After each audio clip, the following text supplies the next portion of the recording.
Olá, turma. Vamos para a nossa segunda aula do componente curricular de Sistemas de Informação Geográfico, né, do programa de pós-graduação em Ciências e Tecnologias Ambientais da UFSB em parceria com o IFPA de Porto Seguro. Essa segunda aula teórica será sobre bases cartográficas, projeção e representação em SIG. Né? É uma base teórica para a turma ter uma ideia de como funciona a representação. Para entender um pouquinho da representação, é necessário entender algumas premissas iniciais, né? Como, por exemplo, a Terra não é chata, igual todo mundo, algumas pessoas acham. A Terra é uma esfera, quer dizer, a Terra também não é esférica. Ela apresenta um pequeno achatamento nos seus polos, né, e fica parecendo um elipsoide de revolução, com o diâmetro equatorial maior do que o eixo de rotação. Porém, esse elipsoide de revolução não é a melhor forma de representação do planeta Terra, porque a superfície do planeta Terra ela é cheia de imperfeições. Tá? Então, quando a gente compara o nosso elipsoide de revolução aqui com a superfície do planeta Terra, nós vemos grandes diferenças entre, né, o elipsoide e a superfície da Terra. Para melhor representação, o que nós utilizamos é o geoide. O que seria o geoide? O geoide é a forma que nós temos do nível, né, médio da Terra sem a alteração da maré, que seria nós falarmos que a altitude ao nível do mar, ou seja, 300 metros ao nível do mar. Quando você vai na praia, o mar não fica quieto, né? Então você não sabe a cota zero. Então o geoide vai indicar a cota zero para você. Na verdade, ele é um referencial de altitude que nós iremos ter. Desse referencial, né, nós determinamos um referencial muito importante que é o datum. Né? O datum é um sistema de referência onde nós colocamos um ponto para que fixasse a nossa origem. Né? É como dizer, para chegar na minha casa, você pode virar à esquerda, à direita e seguir 100 metros. A pergunta básica que você vai fazer, partindo da onde? Então, o datum ele vai dar um ponto de partida para que as altitudes e as localizações geográficas se encontrem. Né? É o nosso referencial, tá? O datum. No Brasil, nós temos 3 referenciais. O SAD 69, Córrego Alegre e Sigas 2000. Porém, a partir de 2015, o único referencial adotado no Brasil, né, oficialmente, por todos os órgãos, é o SIGA 2000, tá? Que vai ser um ponto onde nós temos a localização da superfície terrestre ajustada para o Brasil. Entre o sistema de coordenadas que nós temos, né, o mais famoso é o sistema de coordenadas geográficas, né, onde nós dividimos o globo em latitude e longitude, com 90 graus norte e sul de latitude e 180 graus nas direções leste e oeste de longitude. É o sistema de coordenadas mais famoso, onde nós dividimos as coordenadas em latitude. Tudo que está acima do Equador é positiva e tudo que está abaixo do Equador é negativa. Né? No questão de longitude, nós teremos tudo que está à esquerda de Greenwich é negativo e tudo que está à direita é positivo. Então, o Brasil estará em quase toda a sua totalidade no quadrante latitudes negativas, longitudes também negativas. Teremos uma pequena porção do Brasil com latitudes positivas. Sistemas de projeção, né? Como eu falei, vai ser um geralzão sobre alguns pontos que nós temos, né, para nossas aulas de SIG. Né? O que é um sistema de projeção? A projeção é quando você pegasse um objeto, tá, esférico, por exemplo, a Terra, ou uma maçã, uma bola, projetasse uma luz nela e colocasse um anteparo atrás, pode ser uma parede, ela vai formar um círculo. Né? Esse círculo não vai ter tridimensional, vai ser bidimensional. Então a projeção é isso, nós transformamos o objeto tridimensional em um objeto bidimensional. Tá? Nos sistemas de projeção, né, o globo, né, aquele globo terrestre que a gente vê, ele possui uma visão total da Terra, ele não é uma projeção, ele é uma visão total da Terra no objeto. Diferente de um mapa é uma projeção, é uma planificação da Terra. Né? Só que o globo, você não consegue ter visão ao mesmo tempo, né, do mundo inteiro, o manuseio é difícil, a escala de trabalho é muito reduzida, a gente não consegue trabalhar com escalas maiores, né? Os materiais para confecção é muito difícil para confeccionar e ainda provoca, mas porém a grande vantagem é que não vai provocar distorções nos polos. O mapa ele tem todos os seus problemas, né? Quer dizer, tem os seus problemas de distorções dos polos, mas é fácil manuseio, você pode ver o mundo inteiro ao mesmo tempo, você pode trabalhar com diferentes escalas e os custos são bem mais acessíveis. Né? Aqui tem uma diferença crucial, né, quando eu falo na questão dos polos serem expandidos, quando você compara a Groenlândia com a América do Sul inteira, né, apesar da Groenlândia ter uma área que é em torno de 8 vezes, né, menor do que a América do Sul, mas na projeção planificada ela fica, né, geometricamente no mesmo tamanho. Tá? Então esse é o problema quando você trabalha com planificação e projeção. Porém, nós temos, não, hoje ninguém trabalha com o globo, todo mundo vai trabalhar com a projeção por ser facilitar o nosso sistema e nossa manuseio. Entre os sistemas de projeção, nós temos os sistemas de projeção plana, cilíndrica e cônica. Né? Mas que nós iremos utilizar mais será a cilíndrica. Tá? Então, nesse tipo de projeção, vai ter umas pequenas deformações, né, por conta da curvatura da Terra. Para evitar essas deformações, nós dividimos a Terra em várias faixas. Né? Uma dessas projeções que nós utilizamos é o Sistema Universal Transverso de Mercator, né, que é a UTM, que é o sistema de projeção mais empregado nos SIGs.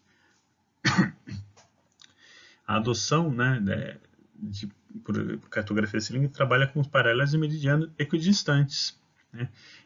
Muito importante nesse sistema, ele vai trabalhar coordenadas métricas. Tá? Isso facilita bastante, principalmente a cálculos de áreas, tá? E distâncias, tá? Porque nós calculamos as áreas em unidades métricas, assim como as nossas distâncias. Nós não calculamos áreas e distâncias em graus decimais. Né?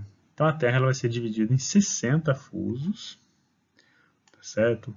Com 6 graus de longitude numerados. E cada fuso vai ter um meridiano central. Isso vai ser muito importante. As coordenadas têm origem no cruzamento do Equador, tá certo?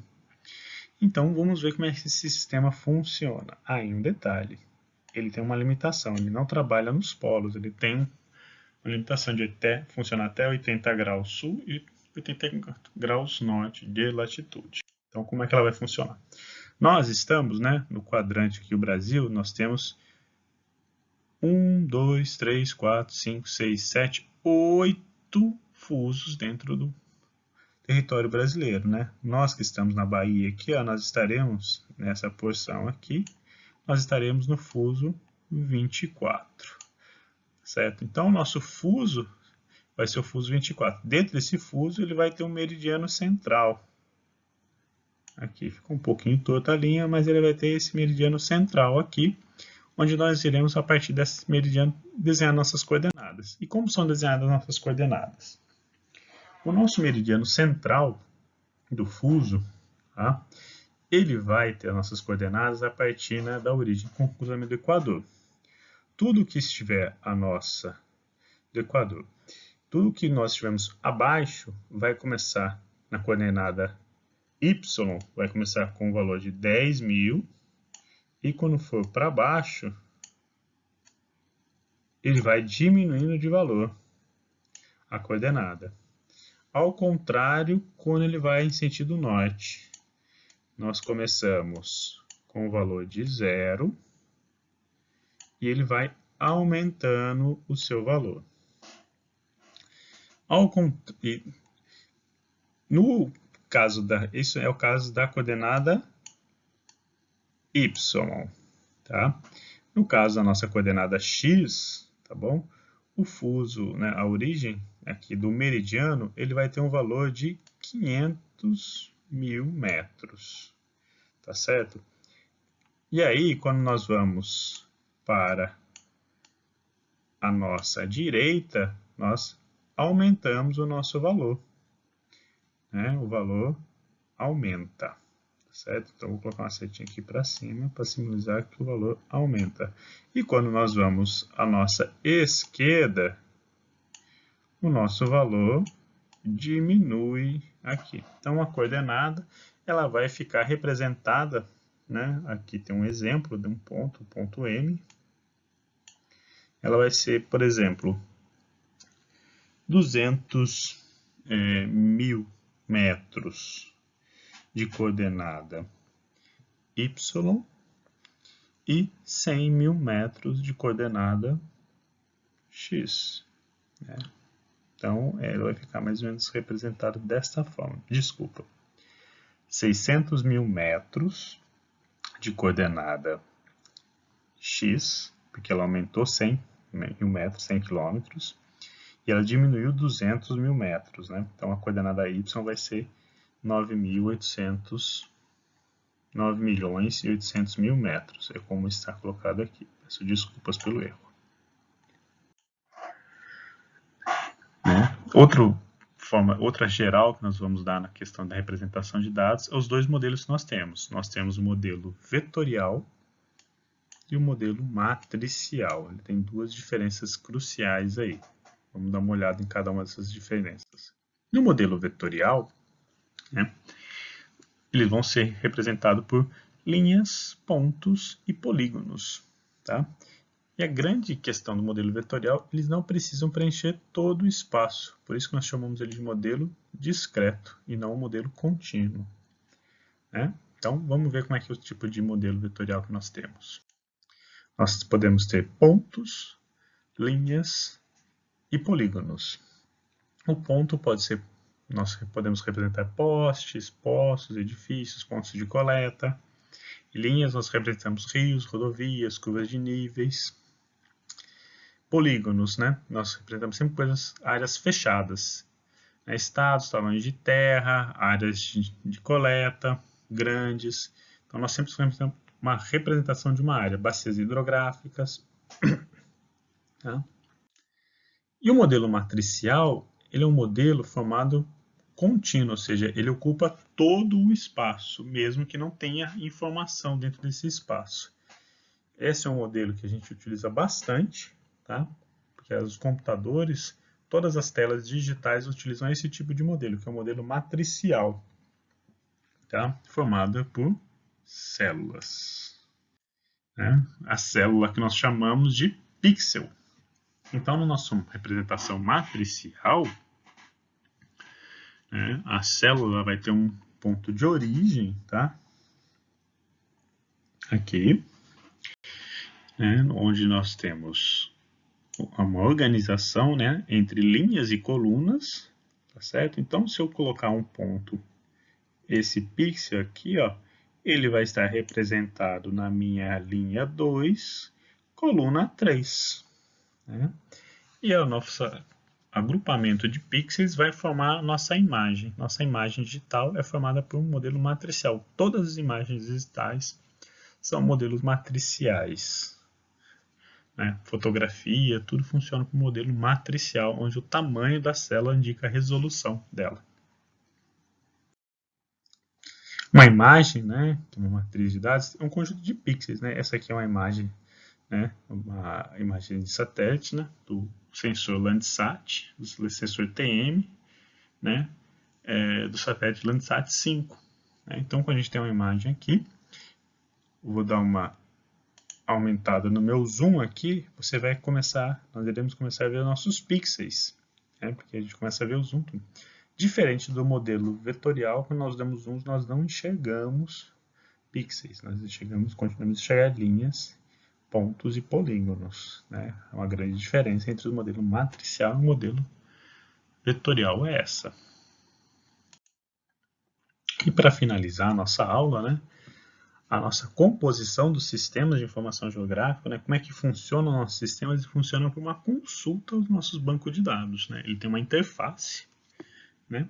Nós consultamos e analisamos, né, por meio dessa interface e tem um gerenciamento desses dados. Isso é muito importante porque quando a gente for lidar com o sistema de informação geográfico, os arquivos eles têm duas divisões básicas. Eles têm uma divisão, né, de feições gráficas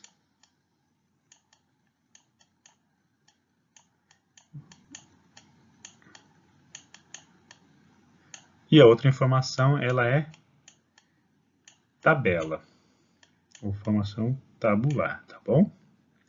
Nessas duas informações, dessas duas diferenças, ela faz a conexão. Então, quando eu clicar em uma informação, ela vai ter uma informação tanto gráfica quanto tabular, principalmente para os dados vetoriais. Os dados vetoriais funcionam dessa forma. Os dados matriciais, não. Tá? Mas os dados vetoriais, ele funciona dessa forma, integrando isso no banco de dados. Então, o SIG agrupa esses dois tipos de informação e coloca para a gente. Né? Ele dá essa grande vantagem aí. Tá certo? Então, nós encerramos essa aula por aqui.